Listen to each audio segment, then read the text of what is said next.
I was fascinated with this particular piece for shadows.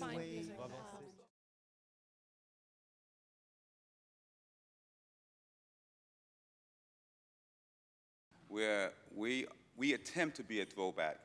We're not a group. We're brothers. How are we gonna be a group? We're not a group. We're a group of brothers. Yeah. So that's our goal. We watch footage all the time. That's all we do is watch footage. And it's weird though because we don't watch a lot of hip hop. We watch a lot of tap. But don't get too excited. I can't tap. We're not Jason Samuels or Michelle. We're not them. But we watch that like it's homework. Well, and like I was thinking about the Nicholas brothers also, and sort of their ability to, like, it seems like you two also to be absolutely together, but also individuals within that sort of sense of unison and collective. And if you could just talk about how your creative process of working together. Well, should I talk or? You love talking. We already look the same.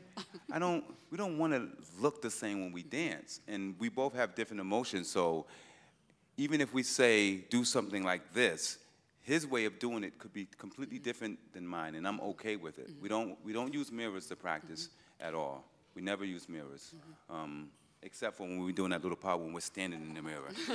That's the only part that we use mirrors for. But we don't use mirrors. In our creative process, we start with just a plain foundation, a base, and we just build on top of it. And the things that we put in our music are just things from our life growing up. I've been thinking a lot about women in hip-hop and how I feel like you have been a part of this generation of women who actually have the skills and the strength that maybe 15, 20 years ago, women didn't do the kind of power moves that the women in your crew are doing. Women have always been a part of hip-hop. You just might not know about them. I think that's also because hip-hop has been so underground for so long, so there's always been women in hip-hop, but I think it's really important to show women, especially in breaking, at a really, really high level, because I think it's really all too often that girls get like so much props when they're not actually at a really, really high level. And I think it's really important because to push things forward, you can't just give props just because, oh, well, the girl did one little thing. You know, it's not enough. Like you have to be able to be on par with everyone. It shouldn't be a lower standard just because you're a girl. So I think that's something I'm really trying to prove is that, you know, the girls can do all the moves the boys can do if you train really, really, really hard. So, Ephrat, maybe you could say something about that, because I was struck by not only your phenomenal dancing, but also in the piece Brothers, you've actually sort of made gender the subject of the dance and not just the embodiment by you. And if you could talk a little bit about, I don't know, how you decided to play with this notion of what our expectations maybe are of that first person we see on stage and the surprise of it maybe. Well, I grew up with 4 brothers, so when I was younger, I wanted to be them. It wasn't even so much that I wanted to be a boy, I just wanted to be my brothers, and then I realized, oh, they're boys, so maybe that's the way to be. But because breaking is really like an expression of just like who you are, so no matter who you are, whether you're male or female, you're going to strive to be the best version of yourself. So just because we're females doesn't mean we should be like some lower standard of strength or power or dynamic movement. I think, like, for me, I remember when I started breaking, because I grew up with 4 brothers, it wasn't an issue of like, oh, let me do what the boys can do. It's just like, I want to do the things that are cool. Because, you know what I mean? So, like, I think girls that approach breaking in that way, they're just looking for a voice. And that's why we see women now, like, nods, just like killing it, you know, doing all this amazing movement that like people don't expect from women. So I think it's just about, again, one of the fundamental parts of hip hop is originality and expression of self. So as long as you're following that, whether you're male, female, in between, whatever, that's what's going to come through. It's a great segue to my next question. Thank you. Back to you. For you, Jen, I was wondering, and maybe you guys want to weigh in this also, once you've decided to put something that is based in so much originality and improvisation on stage and that you're working in unison with somebody else, then then you have to set the improvisation a little bit when you have duet moments or a call and response kind of thing within the choreography. Could you talk about that sort of moving from improvisation into set choreography and how that works in your process?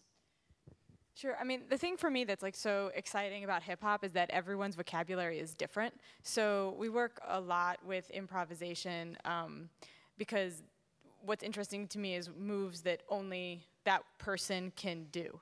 But then what's really challenging is where different people's vocabularies can like cross over, and what can a popper and a breaker do together, and those kind of things are really exciting to me. So you guys too, you're working with a really set structure that comes from the sound score, but you still have room to play within there. At least that's what I, in seeing it last night in dress rehearsal yesterday. But could you talk a little bit about that negotiation for you for leaving room for invention and improvisation in the moment?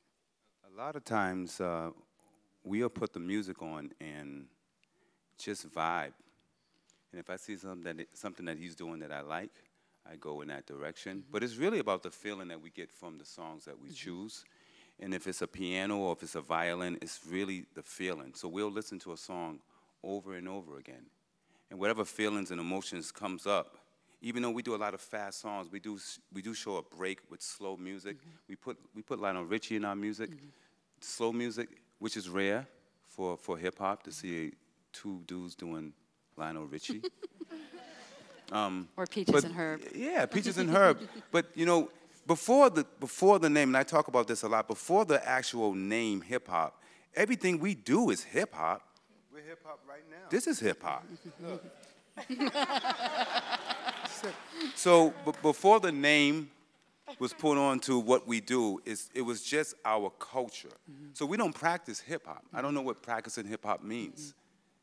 I don't know what it means. You're talking about living your life. Yeah. It's just living our life, and the music that we choose is just a part of our life. And like I said earlier, we just throw things on it that we feel can get a reaction from the audience, and that sometimes we don't really care if it gets a reaction from the audience. We don't mind the audience just looking like this and going. Somebody said to us earlier today, it was like, I loved your set you did yesterday. I don't know what it was. And for us, it was actually a compliment. I wasn't offended at all, not at all, because he sat there and he watched it. And that's more important than anything, is watching what we do and what we come up with, I think for most artists. So talking about putting on music that maybe inspires you, you got to talk to us about Vivaldi and where that came from. We had done this piece in 2004, Decadence versus the Firebird, and we were really interested in like why people don't remake the sort of classic texts of dance. So the classic texts of dance to me are the ballets, the earliest sort of like narrative dance. But whereas like you always see like 80,000 versions of Shakespeare. So I was really interested in translating a classic ballet into language of hip-hop. And the thing I really like about working with classical music is that it changes the way you see the movement, and the movement changes the way you hear the music. And to me, that's what's so interesting about it. It's not predictable. Like hip-hop has a very predictable beat, and like everyone feels it at the same way. There's like a heartbeat in the house when you hear hip-hop music. But with classical music, especially with Vivaldi, it's really unpredictable, so you don't know where those accents are going to come.